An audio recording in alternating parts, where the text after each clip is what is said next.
This is Jeremy Wentworth Stanley. I'm the fellow who has a hyphen in my name. The hyphen is silent, but I am anything but that. Respectonomics is bringing you living economics. This one is on the basis of tariffs. We're going to be talking about how tariffs are present in our lives, in our economic life.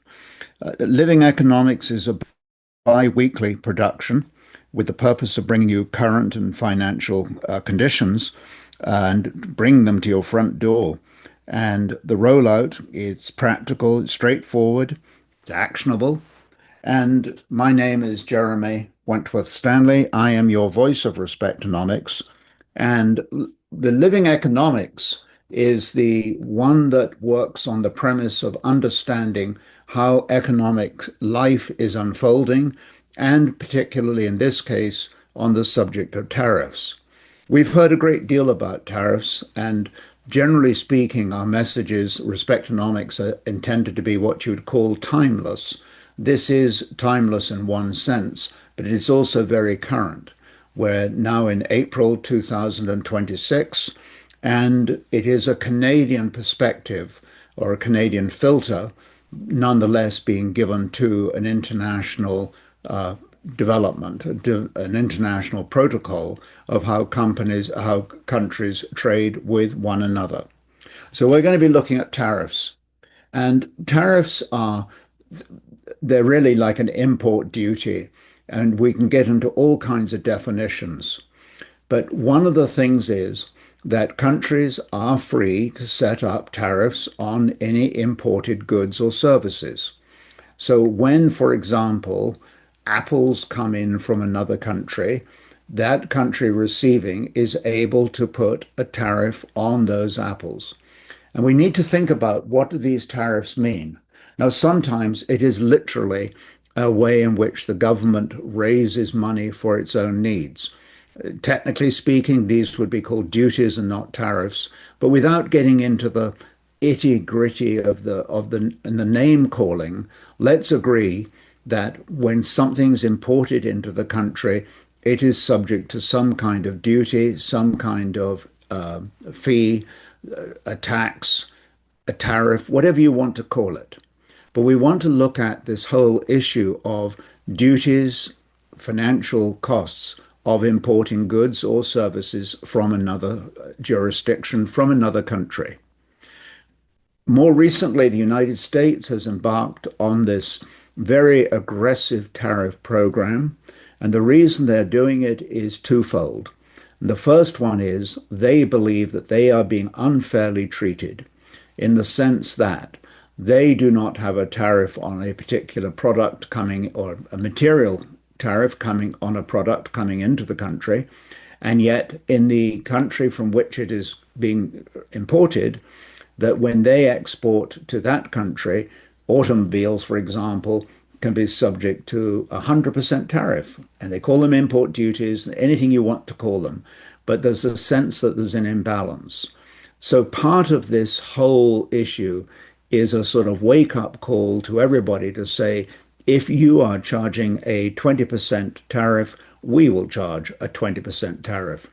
Like so many things in life, rather than being mathematically reciprocal, the arrangement is more a sort of like a dropping a bomb, and with the amounts of ranging between 50 and 100% to make the point. This isn't taking the side, by the way. This is literally just putting it into its, what you might call, context. The difficulty is this, that tariffs are a limitation on the free trade. So we need to talk about free trade to understand tariffs. Free trade is basically a principle on which I can grow bananas and you can build watches. And the idea is that if I tried to build a watch, I would fail. And if you tried to grow bananas, you would fail. So therefore, we go into a specialized process, and I am the one that grows bananas. You're the one that builds the watches. And the result is that we now have products that we are making, that we are very good at making, and that we can exchange one another. So there's a net improvement to us both. That's the general principle of it. It was originally cornered by Adam Smith in his book in 1760, The Wealth of Nations, where he pointed out, in fact, he uses bananas as a case in point. He talks about you can't grow bananas in Scotland. So once we understand that free trade is designed to produce an incremental benefit or prosperity for everybody, we would all pretty much say, well, that's okay, let's do it. The snag with free trade is there are two things that happen. One is we end up importing other people's problems. So, for example, when I say that I am not going to be building watches, if the country that's making the watches is experiencing intense inflation, for example, that inflation becomes part of my life because I am now not only importing the watch, but I'm also importing the inflation. So the inflation therefore comes into my home turf, even though my prices haven't risen and I'm not dealing with that particular issue. So we can import other people's problems. We also lose control of the manufacturing of watches. You're making the watch, I'm importing it. I have no control over the manufacturing or the quality. And you might become very smug and say, well, I'm not going to change the product because I know I can always sell it to you because you can't make them. So it becomes a sort of almost like a monopoly. They can tell us what they're going to do. But here's the really difficult part. And your labor standards, let's say in North America, labor standards are extremely well protected. We deal with regular paychecks, we deal with compensation, we deal with safety, we deal with attitudes, we deal with compliance and regulation. We have a lot of coverage, if you will, in our place of work. Those coverages may not be available or even made available in other jurisdictions. And you go to places where you know that there is, what would you call it, forced labor? Call it slave labor if you want, but whatever you want to call it, that kind of labor is antithetical. It is something we do not agree with. And yet, we go into the store and we find that we are buying something from a jurisdiction that deals in abusive manufacturing employment practices. So the concept of free trade there breaks down because although I am getting the product at the right price and all of the benefits of free trade, but I'm also receiving a trade that is based on abuse and exploitation. In other words, the concept of free trade needs to be called fair trade.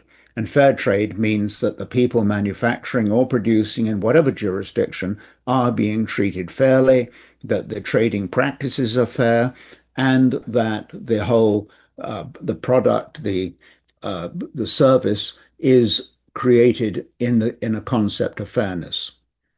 And these are great lofty ideas, aren't they? But the truth of the matter is we do recognize the risks of importing freely from another country. It's interesting. You may have seen a movie called Amazing Grace. Amazing Grace is about the abolition of the slave trade. And in the movie, you never actually see the interior of the slave ships. You see pictures of them bobbing up and down in the harbor in Liverpool, but you never actually see the interior of the ship. And when the director was asked about this, why did you not see these appalling conditions? Why didn't you bring them forward? His reply was most interesting because he pointed out that the lady who was stirring the sugar in her tea in Mayfair wasn't really thinking about the interior of the ships because she didn't even know about it. In other words, it was blissfully ignorant. And one of the problems we have is that when we go into the stores to buy things and we find that the price of one product is better than another, we don't usually think about what are the conditions under which it was made or manufactured or produced. It's a sort of ignorance, or a blissful avoidance. So governments have a responsibility to ensure that the trading practices are fair to all concerned. With this in mind, the tariff process is one way of exercising a degree of control over what we believe is unfair production in another country. Unfair might be improper or abusive, but whatever it is, we have a responsibility to understand that, and tariffs become a pricing mechanism that at the very least give us an awareness, albeit financial, of the cost of what that really has meant bringing that into the country. That all said, there is a problem with tariffs because the American philosophy has been that they put on the tariffs partly because of the reciprocity issue, partly to reflect on the employment practices in other jurisdictions, but also because they're looking at it, and tariffs are often used for this, to protect the domestic industry. And here's where the fallacy really starts.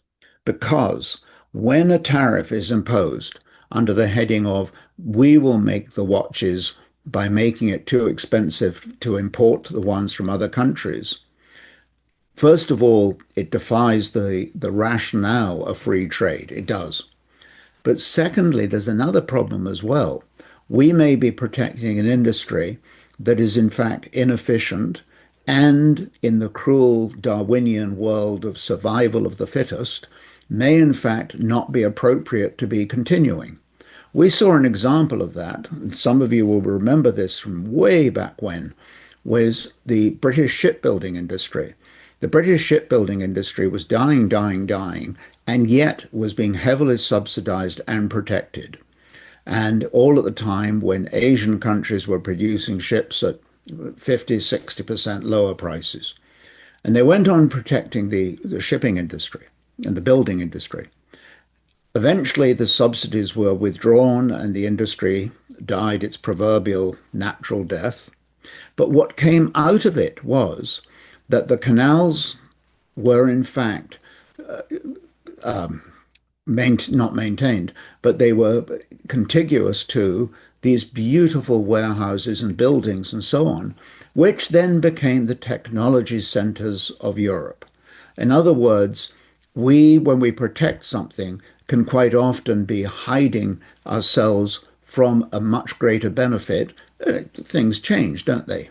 Mutatis mutandis, Latin. It means when things have changed, other things must change. And therefore, the shipbuilding had gone, boat building was a business that had its day in the sun, but the technology market was the one that was really, really ramping up. And that's where the new industry went. So tariffs can be a fakery, and they can prevent us from seeing real values, real new purposes. The other problem is with tariffs is that as they're imposed and as the price of whatever the product is therefore raised accordingly, we end up with an inflationary bias. If, for example, there's a tariff put on watches that puts the price of a watch up by 50%, that in itself is inflationary. It's a product that hasn't changed in any sense, but the price has gone up. When the price goes up beyond the actual underlying product, then that is inflationary. That brings into so we have the inflationary issue, we have the issue of the what I call fake protection. We also have another problem, and that is I'm using watches specifically because many, many of us today do not use a watch any longer. We use our iPhones and we have technology. We might look at a screen to see the time, but we don't necessarily use a watch in the way that we would have done 50 years ago. So that not only are we talking about protecting the watchmaking industry, but we may be protecting an industry that's really had its day, that it's no longer appropriate. We may be trying to bring back something that has left our shores. Therefore, the tariff can be very misleading and give us the idea that we're going to rebuild investment in our own country by pushing other people out of our market. But in actual fact, we may end up protecting or building something that we really don't have a particular use for. And this brings us back to the heart of economics.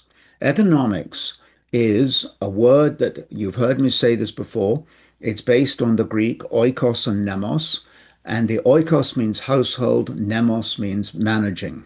It's where we get the word nemesis from. But when we manage our household, we need to be managing our economy in a very similar manner. And good management allows the freedom of goods and services.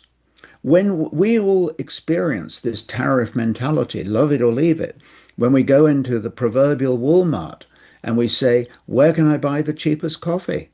We are exhibiting the fact that we economically are looking for the best value.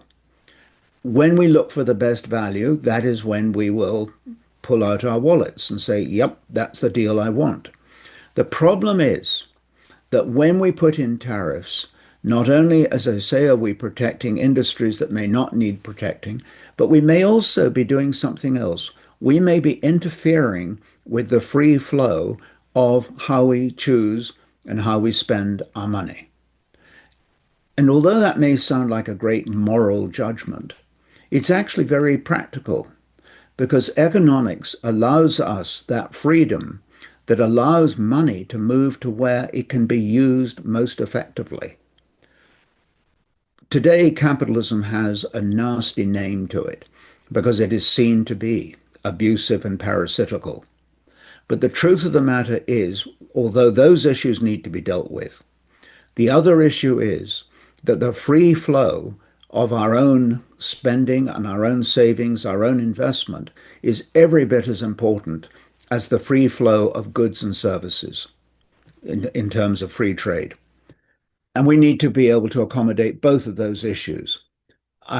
We will all understand that when a product is being produced or being made available from an abusive context, that is something that is undesirable, and government can do a very effective job in bringing that to our attention.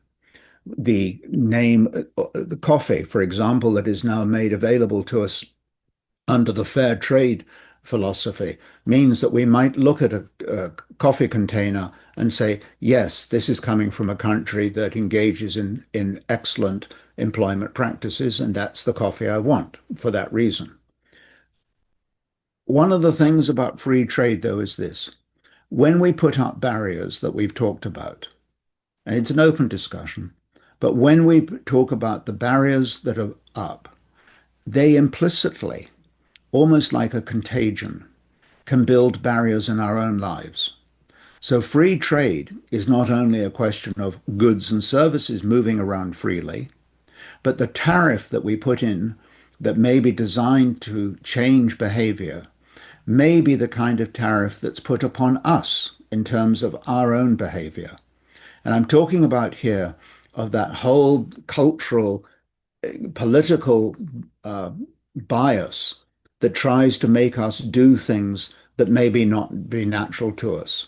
And when we find that our natural skills and talents are being suppressed or redirected, there is a risk that we do not, in fact, obtain our own potential. We talk about free trade as a mechanism for expanding the potential of an economy. We need to be sure that we have a free trade in the way in which we are treated one to another, with a freedom of expression, the freedom of ideas, the freedom of opinions, to move them back and forth so that we can increase, we can raise the potential of our prosperity and our future legacy that we're going to pass on to another generation. This is Living Economics. We provide presentations and consultations, workshops, and we'll be glad to do that. Give us a call at jeremy@respectonomics.com, jeremy@respectonomics.com. And in the meantime, I rest my case.